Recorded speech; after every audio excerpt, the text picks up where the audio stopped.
8h16 sur Sud Radio et ce week-end dans l'actu, forcément, il y a le sport et les Jeux Olympiques de Tokyo qui Ouh sont là passés. là, Oula, allô, oui, oui, non, c'est bon, on a juste eu un petit accident. c'est lundi. Ça arrive, c'est le lundi, c'est la mise en Pour une route. fois, c'est pas moi. Oui, allez-y, Marilyn. Donc, on parlait JO et les JO de Tokyo qui se sont terminés. Il y a eu 2 Oui. médailles pour le handball, handball, Handball, attention, avec Oui. l'invité qu'on a, ça, vous allez vous Handball. faire engueuler là. Mon Dieu. 2 sur 2, hein. Exactement, doublé pour les hommes et les femmes. On est super heureux et super fiers, d'autant plus que justement notre invité, il connaît bien 2 pépites qui sont dans son club. Votre invité pour en parler, Benjamin Patrice Canaillé, entraîneur du Montpellier Handball. Exactement. Bonjour Patrice Bonjour Canaillé. Patrice, et pardon. Bonjour, Soyez le bienvenu sur Sud Radio. Bah voilà, c'est vrai, merci. on dit bien handball. Voilà, ça porte sur de bonnes bases. Bon, j'imagine que vous avez vibré pour ces Jeux Olympiques, hein, le titre chez les hommes, chez les femmes, après les 2 médailles d'argent à Rio. C'est vraiment une consécration pour le handball tricolore, hein. C'était un résultat fantastique. C'était un résultat, je pense qu'on ne mesure pas l'ampleur de ce que cela représente dans un sport collectif. 2 médailles d'or au niveau masculin et féminin. C'était un résultat peut-être extraordinaire dans le sens littéral du terme. Et on est très heureux et très fiers de ces magnifiques résultats. Et surtout de l'image qui a été donnée de notre sport. C'était arrivé pour d'autres nations que 2 fois dans l'histoire des Jeux Olympiques, hein, l'URSS 76, la Yougoslavie en 84, hein, c'est dire cet exploit. Comment vous l'avez vécu concrètement ce tournoi, Patrice Canaillé? Parce que on est vraiment passé par toutes les émotions avec des débuts parfois un peu laborieux et puis l'exultation finale, quoi. Disons qu'il y avait beaucoup de doutes au niveau de l'équipe masculine parce qu'on restait sur une année compliquée. Il y avait eu un changement d'entraîneur. Oui. On restait sur une période un petit peu compliquée, une période de renouvellement. Et c'est vrai que la préparation complète, ça c'est un élément très très important. C'était comparativement au championnat d'Europe, au championnat du monde qui ont lieu en janvier, où les équipes ont des préparations très très courtes.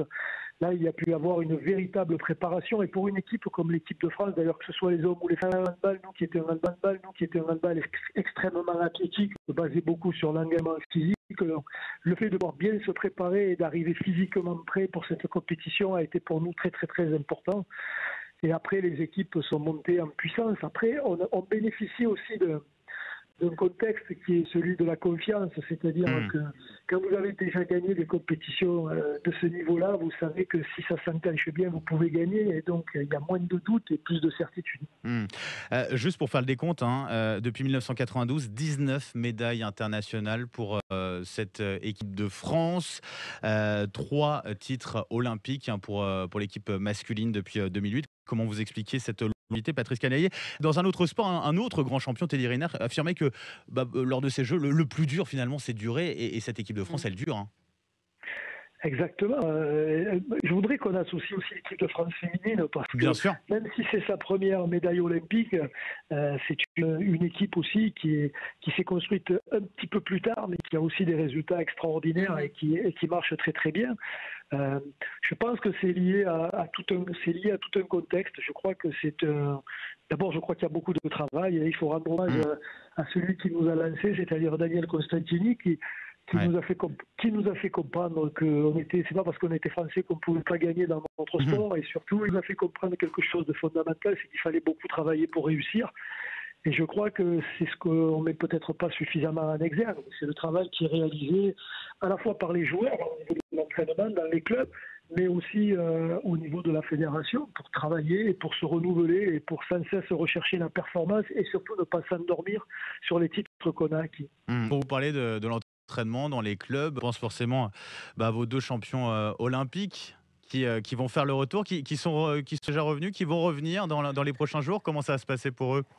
Alors, ils vont revenir dans quelques temps. Alors, pour le moment, ils sont en congé. Je leur ai donné, bien sûr... Donc, Valentin Porte et Hugo Desca, pour les nommer. Exactement. Ils ont mérité les vacances, là.